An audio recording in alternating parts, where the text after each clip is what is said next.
माता पार्वती ने एक दिन स्नान करने का निर्णय लिया। उस समय कैलाश पर्वत पर कोई सेवक नहीं था जो द्वार की रक्षा कर सके। इसलिए माँ ने अपने शरीर के मैल, उपटन या चंदन मिट्टी से एक बालक का निर्माण किया। उन्होंने उस बालक को प्राण दिया और कहा, बेटा तुम मेरे पुत्र हो। मैं स्नान करने जा रही हूँ। तुम द्वार पर खड़े रहना और किसी को भी अंदर न आने देना, चाहे वह कोई भी हो।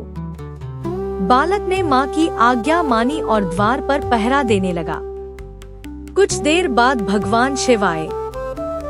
वे घर में प्रवेश करना चाहते थे, लेकिन बालक ने रोक लिया और कहा, माँ ने किसी को अंदर नहीं आने देने का आदेश दिया है। शिव जी ने कई बार समझाने की कोशिश की, लेकिन बालक नहीं माना। क्रोध में आकर शिव जी ने अपने त्रिशूल से या गणों की मदद से उस बालक का सिर काट दिया। जब माता पार्वती स्नान से लौटीं तो उन्होंने देखा कि उनका पुत्र मरा पड़ा है। वे बहुत दुखी हुईं और रोने लगी।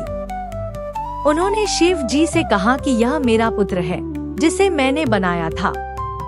शिव जी ने अपनी गलती समझी और बालक को जीवित करने का वादा किया।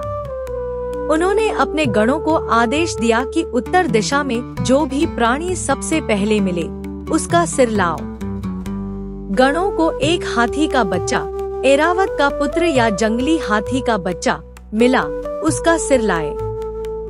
शिव जी ने उस सिर को बालक के धड़ पर लगा दिया और उसे जीवित कर दिया। इस तरह गणेश जी का जन्म हुआ।